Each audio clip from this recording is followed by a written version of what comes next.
Yo,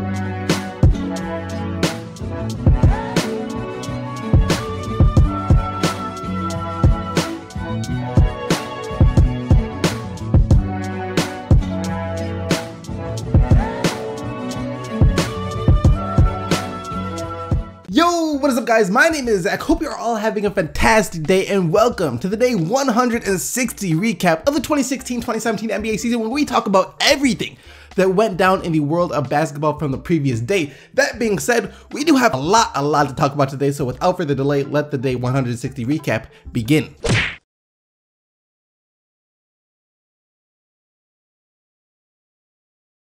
Just do it! Make your dreams come true! Just hello darkness, my old friend. He was so close. So close. Derrick Rose had almost gone a full season without getting injured, believe it or not. Almost. But over the past week or so, the Knicks have been holding out Rose for some games because he was complaining of knee injury. And at first, I thought they were just going to wind up shutting him down for the season, kind of like the Phoenix Suns did to Eric Bledsoe. I didn't think anything, was too wrong. But as it turns out, I was wrong. As the team announced yesterday, that Derrick Rose will be out for the remainder of the season due to a torn meniscus, and he will have surgery on his knee sometime in the future. First off, I don't even think I've heard of a player tearing their meniscus before this season started, and now all of a sudden, it's the newest fad. Everyone is tearing their meniscus. That being said though, I honestly feel bad for Rose. This man has been through so much in his career, and like I said in a previous video, he hasn't even been able to experience being an unrestricted free agent yet. He is set to become one this offseason, and he was having a pretty good year stat-wise, at least for New York. And now he's injured again, which will most likely lower his value to any teams that may be interested in him. Derrick Rose's career has been nothing but a series of unfortunate events up until this point. And that's going to lead us to the question of the day. What do you think this means for Rose during free agency? Do you think that teams will still be interested in him? And if so, who? I think that, yeah, there will still be a couple of teams interested in Rose, of course. As for who, I have no idea. I can imagine a couple of situations where maybe the Pelicans make him an offer if Drew Holiday leaves and they can't get anyone else to fill their void at point guard. Maybe, just maybe, the San Antonio Spurs, if the same thing happens to them where they can't find another point guard. Minnesota, since Thibodeau really wanted him during the trade deadline.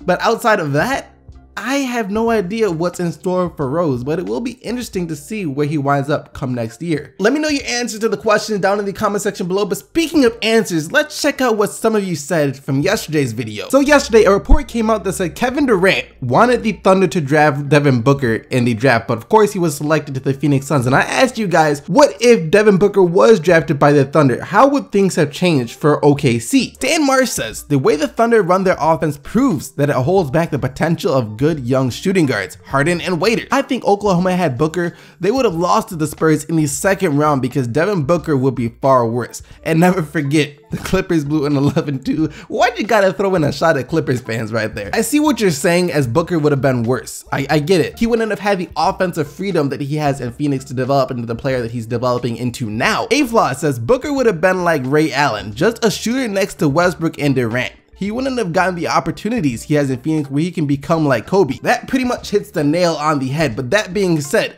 when Booker was first being drafted, no one was saying he's about to be the next Kobe. No one was saying that, because if they were saying that, he would have gone #1 in the draft. So even if Booker did end up being, like the next Ray Allen, like you said, that would have been seen as a fantastic career for Devin Booker. And not to mention, if he did end up like a Ray Allen on that Thunder with Durant and Westbrook, that would have been super deadly, considering the thing holding the Thunder back the most, in my opinion, was their lack of shooters. Westbrook and Durant had no one to kick the ball out to shoot. I mean, Serge Ibaka hit a couple corner threes every now and then, but outside of that, who did you have? So that would have been great for the Thunder, but not as great for Booker career-wise, as he has so much offensive freedom in Phoenix, whereas if he would have went to OKC, they already had Westbrook and Durant, and no one's gonna say, you know what, we have Westbrook and Durant, but let's give this ball to this rookie. Let's see what he can do. No one's gonna say that. Thank you for all of the feedback on yesterday's video though, but that's gonna wrap it up for this portion of the video. Now let's hop over into the games from last night. Man, there have been some really good regular season games so far this season, and the Cavs have been a part of a bunch of them. Off the top, I can remember their first matchup against San Antonio. You know, that was pretty lit. And then of course you have the game against Washington where LeBron hit that ridiculous shot. That was insane. And now you can add this one to the list as well. The Cavaliers versus the Pacers. LeBron James versus Paul George. And even though their teams are very different now, I couldn't help but to feel a bit nostalgic watching this. And I just want to say major props to that man PG-13. The will to win that I saw from him last night was on a whole nother level. Kind of reminded me of how LeBron scored 25 straight against my Pistons in the playoffs a while back. Paul George scored 19 straight points towards the end of the first overtime and into the second. He absolutely did everything he could, but it just wasn't enough to get the win this time. 135 to 130 is the final score in the double overtime thriller. Paul George with a near triple-double and a season high 43 points to go along with 9 rebounds and 9 assists. And like I said, 19 straight points in the overtime period. Bro, that is insane. But LeBron James was pretty great too, as he did have a triple-double with 41 points, including hitting a clutch 3 in the second overtime to go along with 16 rebounds and 11 assists. You know, this was just a great game between LeBron James and Paul George. But LeBron also had a little bit of help from his helpers that are Kyrie Irving and Kevin Love. Kyrie really couldn't get anything to fall from the field. He did sink 4 clutch free throws and score 23 points, but as far as shooting, it just wasn't his night. 5 of 20 from the field, while Love was 8 of 12 from the field for 20 points and 12 rebounds. Meanwhile, for Indy, CJ Miles was huge off the benches. He's kind of really what started their rally when it looked like the Cavs were just going to roll over the Pacers. He had 27 points and Jeff Teague had 17 points and 11 assists.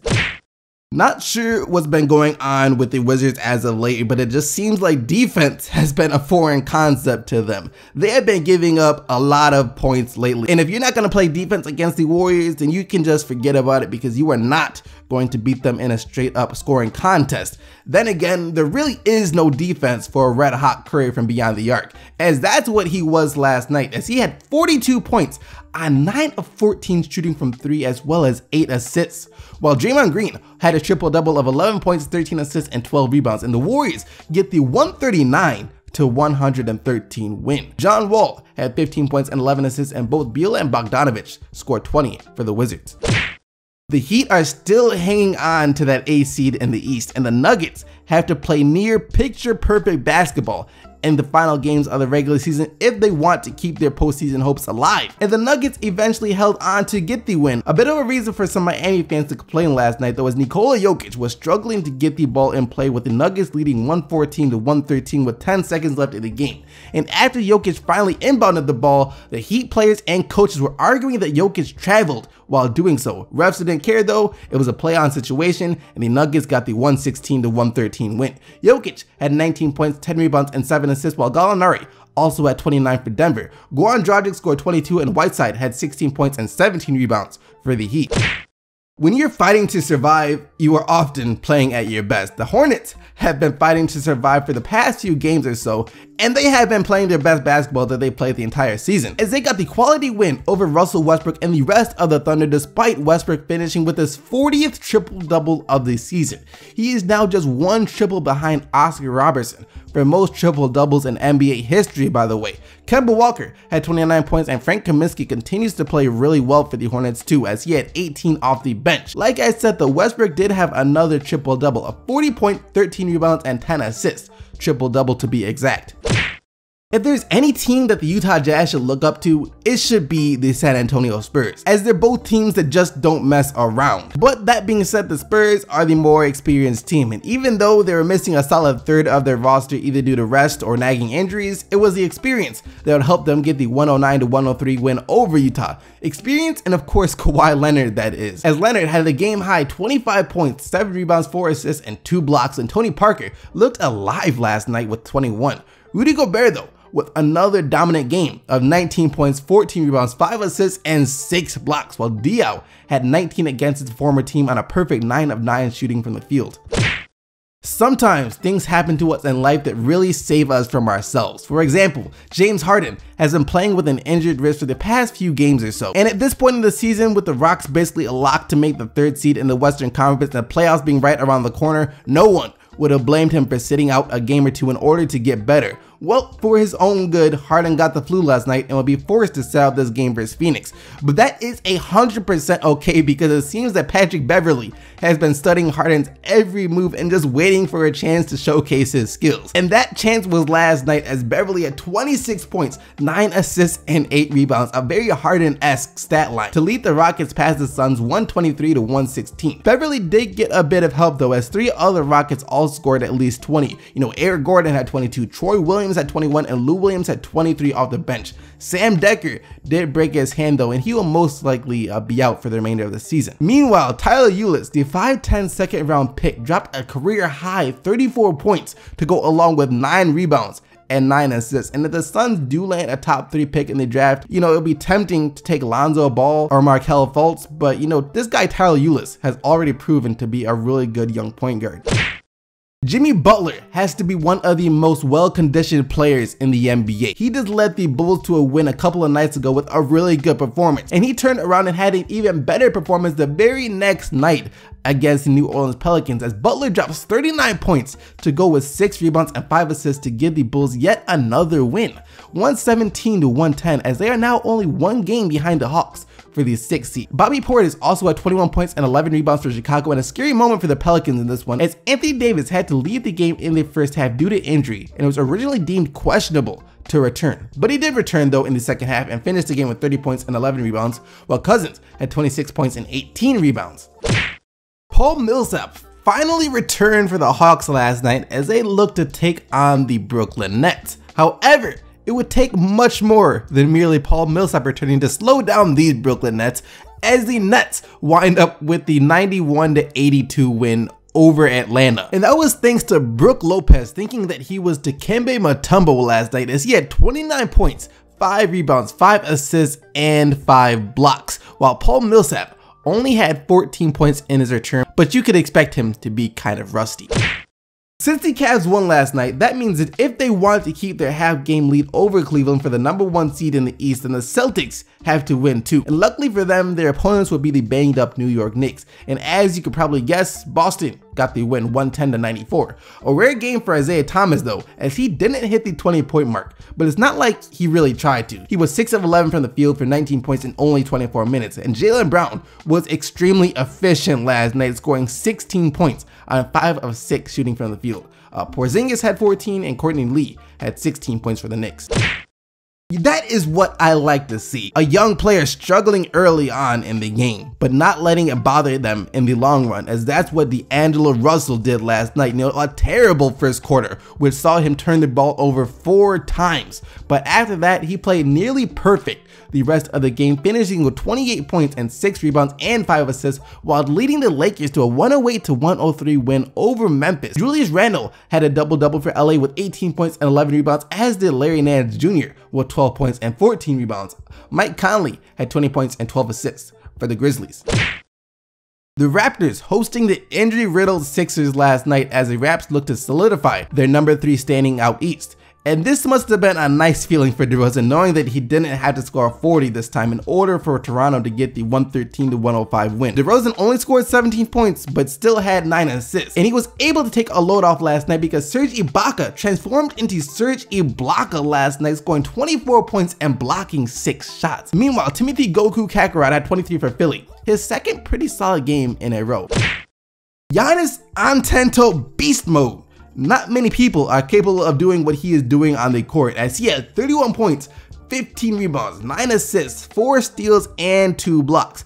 And not many teams will be able to stand up against Giannis and the Bucks when he has a night like that, but the Mavericks were able to do so last night, as they are the ones who wind up with the 109 to 105 win. Harrison Barnes matched Giannis scoring wise at least, as he had 31 points too, including taking over in the 4th quarter, attempting and hitting 10 free throws and finishing with 15 points in the period. And that's gonna wrap up all the action for the day 160 recap of the 2016-2017 NBA season, and now it's time to get into the player of the day.